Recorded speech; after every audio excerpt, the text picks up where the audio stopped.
नमस्कार, आप देख रहे हैं न्यूज 24। मैं हूं आप सभी के साथ विपनेश माथुर। देखिए, न्यूज 24 की महाराष्ट्र की सियासत में जो पल पल घटनाक्रम बदल रहा है उस पर नॉन स्टॉप कवरेज लगातार जारी है और 11 बजे के बुलेटिन की हम शुरुआत कर रहे हैं इस वक्त की एक और बड़ी खबर के साथ। बॉम्बे हाई कोर्ट में शिंदे गुट के खिलाफ याचिका दायर की गई है और जिम्मेदारियों को नजरअंदाज करने के खिलाफ याचिका दायर की गई। याचिका में जिम्मेदारियों को निभाने का निर्देश देने की मांग की गई है कि शिंदे की जो जिम्मेदारियां हैं वो निभाएं। एक तरफ आप देख रहे हैं कि शिंदे गुट ने सुप्रीम कोर्ट में डिप्टी स्पीकर के फैसले को चैलेंज किया है, तो दूसरी खबर बड़ी ये है कि यहां पर शिंदे, एकनाथ शिंदे के खिलाफ जो है बॉम्बे हाई कोर्ट में एक जनहित याचिका जारी की गई है और उसमें यह कहा गया है कि शिंदे अपनी जिम्मेदारियां भूल गए हैं। बॉम्बे हाई कोर्ट में शिंदे के खिलाफ जनहित याचिका, जिम्मेदारियों को नजरअंदाज करने का आरोप इसमें लगाया गया है और कहा है कि अपनी जिम्मेदारियां निभाने का निर्देश देने की मांग की गई है। ये इस वक्त की बड़ी खबर,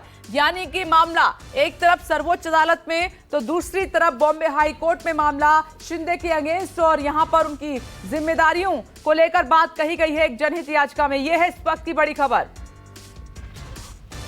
प्रभाकर मिश्रा मेरे सहयोगी लगातार पड़े हुए हैं क्योंकि जब अदालत की बात आती है तो उनसे बेहतर कोई एक्सप्लेन नहीं कर सकता। प्रभाकर, एक तरफ सुप्रीम कोर्ट में यह मामला नजर है कि शिंदे की याचिका पर सुप्रीम कोर्ट क्या कहता है, लेकिन दूसरी तरफ शिंदे के अगेंस्ट एक जनहित याचिका बॉम्बे हाई कोर्ट में कि जिम्मेदारियां नहीं निभा रहे हैं।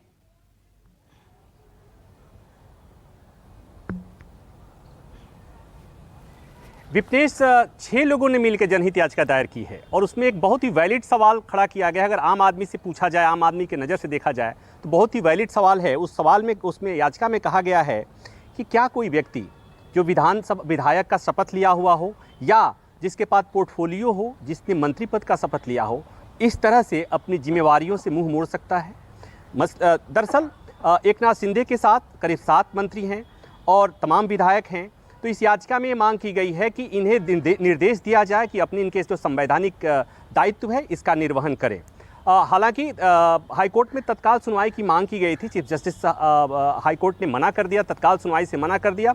लेकिन इस पर जब सुनवाई होगी तो निश्चित तौर पर एक ऐसा सवाल है, ऐसा मसला है कि केवल ये महाराष्ट्र का मसला नहीं है। हाल के दिनों में भारत के लोकतंत्र ने ऐसे कई वाक़े देखे हैं, कई मौके देखे हैं जहाँ पर अक्सर सरकार के बनाने बिगाड़ने के चक्कर में और अल्पमत और बहुमत के चक्कर में, कुर्सी हड़पने और कुर्सी छोड़ने के चक्कर में जो संवैधानिक दायित्व निर्वहन के लिए जो शपथ लिया जाता है, चाहे वो मंत्री हों या विधायक और सांसद हों, वो इस दौरान वो अपने कर्तव्य का निर्वहन नहीं करते हैं। तो यहाँ पर भी याचिका में यही बात कही गई है कि हाल में जो महाराष्ट्र का जो सिनेरियो है वहाँ पर कहीं न कहीं आम आदमी का जो जनजीवन है वो अस्त व्यस्त हो रहा है, पॉलिटिकल काम और सरकार का काम रुका हुआ है। इसलिए कोर्ट से, हाई कोर्ट से इसमें दखल देने की मांग की गई है। ये तो हो गई हाई कोर्ट की बात, जिसमें हाई कोर्ट ने तत्काल सुनवाई से मना कर दिया। हाई कोर्ट ने कहा कि हम इस पर देखेंगे, यानी कि बाद में सुनवाई हो सकती है। विपनेश, अब बात हम सुप्रीम कोर्ट की कर रहे हैं।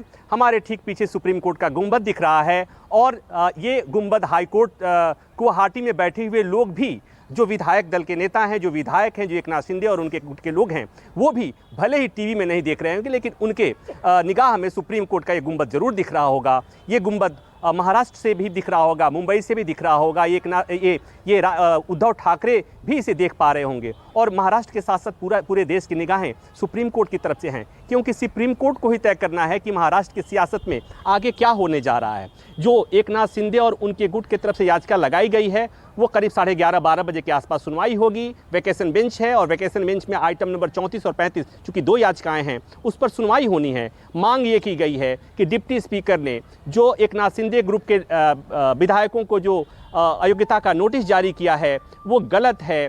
डिप्टी स्पीकर कोई अधिकार नहीं है, क्योंकि उनको हटाने के लिए पहले ही प्रस्ताव पारित किया जा चुका है। ये तमाम कानूनी बातें याचिका में कही गई हैं और उस पर सुनवाई होनी है। लेकिन अब बात यह कि सुप्रीम कोर्ट उस मसले में क्या कर सकता है, इस याचिका में क्या कर सकता है, ये लोग जानना चाहेंगे। तो पहली बात तो ये कि सुप्रीम कोर्ट ये कह सकता है कि अरुणाचल प्रदेश के मामले में सुप्रीम कोर्ट ने कहा था कि जिस स्पीकर या डिप्टी स्पीकर को हटाने का प्रस्ताव पहले से लंबित हो, वो ऐसे मामलों में, एंटी डिफेक्शन के मामले में विधायकों को नोटिस नहीं, अयोग्यता के संबंध में नोटिस नहीं जारी कर सकता है। तो सुप्रीम कोर्ट ये कह सकता है कि हमने पहले से इस तरह का एक जजमेंट दिया हुआ है और उसी के हिसाब से काम होना चाहिए। दूसरी महत्वपूर्ण बात यह है कि चूंकि शिवसेना में डिफेक्शन हुआ है और दोनों दल अपने आप को ओरिजिनल शिवसेना कह रहे हैं, तो जब ऐसा विवाद होता है तो ये मामला अल्टीमेट अल्टीमेटली इलेक्शन कमीशन को देखना होता है। ये सुप्रीम कोर्ट के अधिकार क्षेत्र से बाहर का मसला हो जाता है। तो हो सकता है कि इस मामले में सुप्रीम कोर्ट ये कह दे कि कौन असली शिवसेना है, कौन नकली शिवसेना है, कौन नेता है जिसका अधिकार शिवसेना पर होगा।